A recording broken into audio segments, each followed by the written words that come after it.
വളരെ കുറച്ചുള്ള ആളുകൾ മൂന്നാറിനെ ഹെലികോപ്റ്ററിൽ ഇരുന്ന് ആകാശത്ത് നിന്ന് താഴോട്ട് കണ്ടിട്ടുണ്ട്. വളരെ വളരെ കുറച്ച് ആൾക്കാർ, വിരലിൽ എണ്ണാവുന്ന ആളുകൾ. അത് മിക്കവാറും മിലിറ്ററി ഓഫീസേഴ്സോ പോലീസ് ഓഫീസേഴ്സോ അങ്ങനെയുള്ളവരായിരിക്കാം. പക്ഷെ സാധാരണക്കാരായ ആൾക്കാർക്ക് ഇതുവരെ കാണാത്ത ഒരു മൂന്നാർ കാണാനുള്ള അവസരമാണ് ഈ ബസ് കൊണ്ട് ഉദ്ദേശിക്കുന്നത്.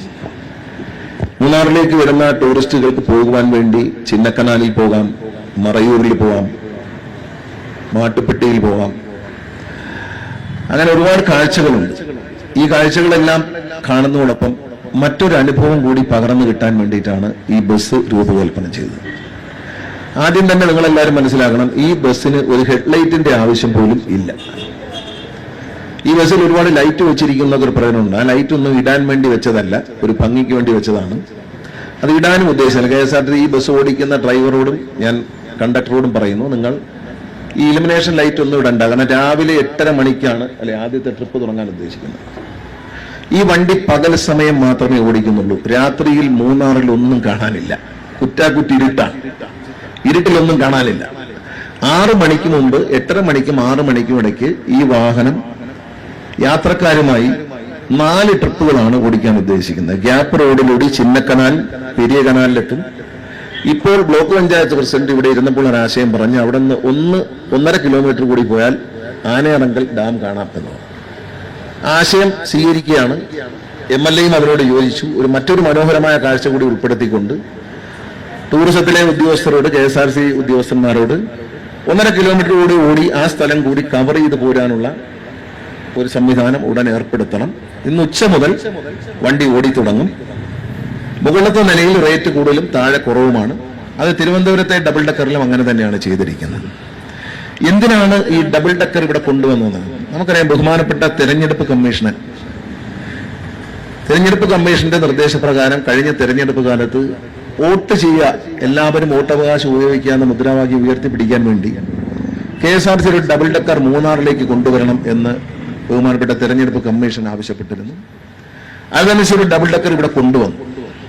ആ ഡബിൾ ഡക്കർ ഇവിടെ കൊണ്ടുവരുമ്പോൾ തന്നെ പാർലമെന്റ് ഇലക്ഷനാണ്. എന്റെ മനസ്സിലൊരാഗ്രഹമുണ്ട്, ഒരു ഡബിൾ ഡക്കർ മരത്തിലൊന്നും തട്ടാതെ മൂന്നാറിൽ എത്തുമോ എന്നറിയണം.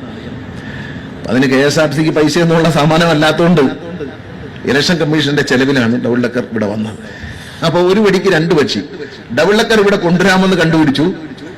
ചെലവില്ലാതെ, നമ്മുടെ ചെലവിലല്ലാതെ കൊണ്ടുപോകും. അല്ലെ വെറുതെ ഗണേഷ് കുമാർ ഒരു ഡബിൾ ഡക്കർ എടുത്ത് ഡീസൽ അടിച്ച് ഇവിടം വരെ ഓടിച്ചു കളഞ്ഞു എന്ന് പറയരുതല്ലോ. കാരണം KSRTCയുടെ ഒരു പൈസയും കളയാൻ ഞാൻ ആഗ്രഹിക്കുന്നത്. എന്റെ സ്വന്തം പൈസ ഞാൻ ചെലവാക്കും. പക്ഷെ സർക്കാരിന്റെ പൈസ ചെലവാക്കുന്നതിൽ ഞാനൊരു വളരെ ദരിദ്രവാസിയാണ്. വളരെ കുറച്ച് പൈസ ചെലവാക്കുന്നു. യാത്രകൾ പോലും ഞാൻ കുറച്ചിരിക്കുന്നത് എന്റെ യാത്ര ബത്തകൾ കുറയണം എന്ന ആഗ്രഹത്തോടെയാണ്. ഞാൻ വളരെ അപൂർവമായിട്ട് യാത്ര ചെയ്യാറുണ്ട്. ഔദ്യോഗിക പരിപാടികൾ ആണെങ്കിൽ പോകും, അല്ലെങ്കിൽ പാർട്ടിയുടെ പരിപാടികളാണെങ്കിൽ പോകും. അല്ല, ഞാൻ അല്ലാത്ത ഒരു പരിപാടികൾക്കും യാത്ര ചെയ്യാം. എന്റെ നിയോജകമണ്ഡലത്തിൽ ഞാൻ ധാരാളം യാത്ര ചെയ്യും. അതിന് പുറത്തേക്കുള്ള യാത്രകൾ വളരെ വളരെ റെയറാണ്. എന്നോട് പലർക്കും പിണക്കം തോന്നാറുണ്ട്, വിളിച്ച പ്രോഗ്രാമിന് വരത്തില്ല എന്നൊരു പിണക്കം. രാജയ്ക്ക് പോലും തോന്നാറുണ്ട്. പക്ഷേ ഇന്നിപ്പോ രാജയ്ക്ക് വേണ്ടിയിട്ട് ഇങ്ങനൊരു പ്രോഗ്രാം, രാജയോട് ഞാൻ ആദ്യം പറഞ്ഞു ഡബിൾ ഡക്കർ വരും. പക്ഷെ അന്ന് ഈ ട്രാൻസ്പെറന്റ് ഡബിൾ ഡക്കർ എന്ന ആശയം എന്റെ മനസ്സിലായിരുന്നു.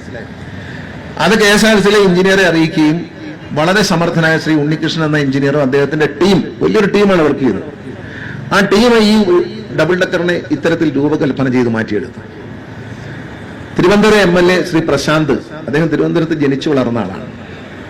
അദ്ദേഹം ഈ ഡബിൾ ഡക്കറിന്റെ ഉദ്ഘാടനത്തിന്, ഈ ഡബിൾ ഡക്കർ അല്ല, തിരുവനന്തപുരത്ത് ഓടുന്ന ഡബിൾ ഡക്കർ, ഓപ്പൺ ഡബിൾ ഡക്കറിന്റെ പുറത്ത് യാത്ര ചെയ്യുമ്പോൾ അദ്ദേഹം എന്നോട് പറഞ്ഞത്, ഞങ്ങൾ എല്ലാവരും കൂടി ഇരിക്കുമ്പോൾ അദ്ദേഹം പറഞ്ഞു, ഇതിനു മുമ്പ് പലപ്പോഴും തിരുവനന്തപുരത്ത് ജനിച്ചു വളർന്ന ആളാണ് ഞാൻ. അദ്ദേഹം പറഞ്ഞ വാക്കുകളാണ്, ഞാൻ തിരുവനന്തപുരം എല്ലായിടവും കണ്ടിട്ടുണ്ട്, പക്ഷെ തിരുവനന്തപുരത്ത് ഇങ്ങനൊരു കാഴ്ചയുണ്ട് എന്ന് ഞാൻ അറിയുന്ന ഈ ഡബിൾ ഡക്കറിന് വെളിയിൽ നിന്ന് താഴോട്ട് നോക്കിയപ്പോഴാണ്, ഈ ഓപ്പൺ ഡബിൾ ഡക്കറിന് വെളിയിൽ നിന്ന് താഴോട്ട് നോക്കിയപ്പോഴാണ് അന്ന് വരെ പഠിച്ച കാലം മുതൽ, ജനിച്ചു വളർന്ന കാലം മുതൽ പ്രശാന്ത് MLA കണ്ട തിരുവനന്തപുരത്തിന്റെ മറ്റൊരു വ്യത്യസ്തമായ മുഖം കാണാൻ പോകണം. ഞാൻ ഈ പറയുന്നത് വെറുതെ അല്ല, പ്രശാന്ത് പറഞ്ഞ വളരെ ശരിയാണ്. ഇന്ന് മുതൽ ഈ ഓടി തുടങ്ങുന്ന ഈ ഡബിൾ ഡക്കറിന്റെ മുകളിലിരുന്ന് നിങ്ങൾക്ക്, ഈ നാട്ടുകാർക്ക് തന്നെ മൂന്നാറിന്റെ മറ്റൊരു മുഖം കാണാം.